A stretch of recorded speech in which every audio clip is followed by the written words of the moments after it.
The concierge leaned toward the front desk, scanned the group at the entrance, and asked the question that made the air crackle. "I'm sorry, who exactly are you here to see?" Silence. My cousin Julie, in her $12 Target flip-flops, glanced at the marble floor like it betrayed her. My uncle shifted. My mother blinked like she hadn't heard. I watched from the glass balcony above, champagne in hand, suit pressed, smile. After a decade of being ghosted, lied to, disinvited, and deleted, they walked into my estate like they still owned the narrative. They didn't know, but this time I wrote the ending. The last time I was invited to a family reunion, Barack Obama was in office. No one said it out loud, but after Dad died, I became the inconvenient one. Too quiet, too serious, too independent. And when I came out, softly, cautiously, just needing someone to say, "Okay, cool," they vanished like a magic trick. No texts, no calls, no seat at the table. I spent 10 years eating silence, and I learned how to chew glass with a straight face. I built my life like a weapon.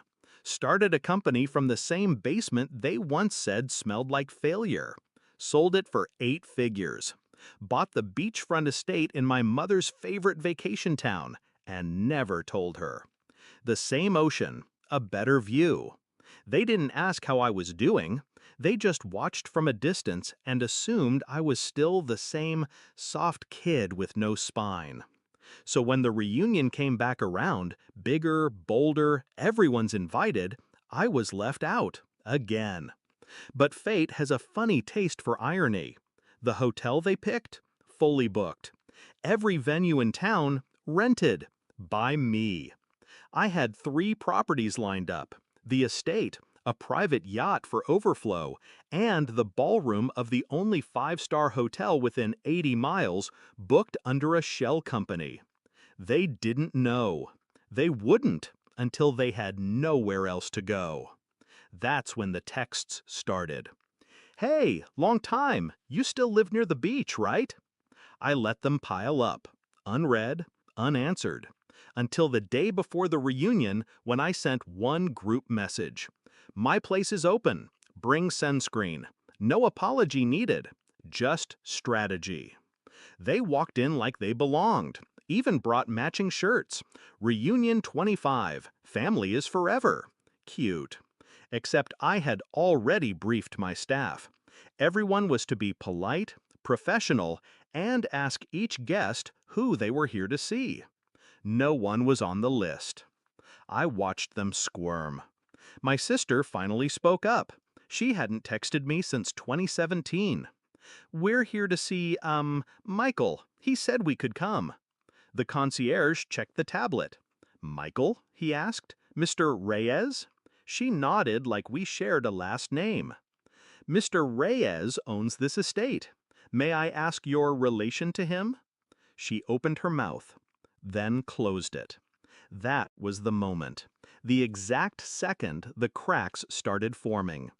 I stepped out onto the balcony, slow and deliberate, letting them see me. Silence rolled over the room like a thundercloud. Then I smiled. Small, controlled, dangerous. "Let them in," I told the concierge. "They've come all this way." My mother looked up, eyes glassy. She smiled like she'd just spotted a long-lost child. "Mikey." "Michael," I said, walking past her. "We're using full names today." I let them enjoy the view. Let them sip the wine they couldn't pronounce.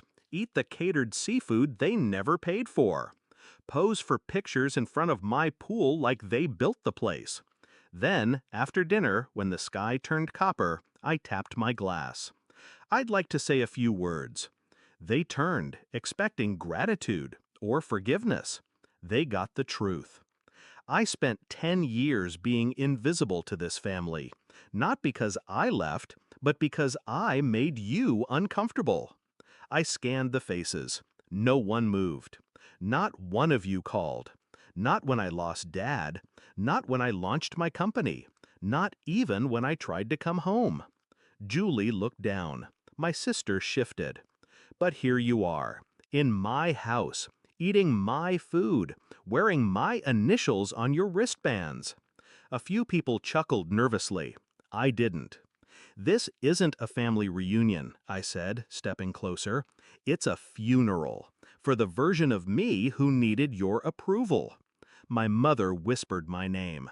I cut her off. This isn't anger, it's clarity. You didn't just lose touch, you let go. And I stopped waiting for you to reach back. I raised my glass. So drink, laugh, take your photos, because after tonight, this door doesn't open again. Pause. This isn't revenge. It's closure. I walked away before they could respond, left them in the glow of the lights they didn't turn on, under a roof they didn't help build. That night, as they filed out, silent and small, the concierge asked each of them again, "Who were you here to see?"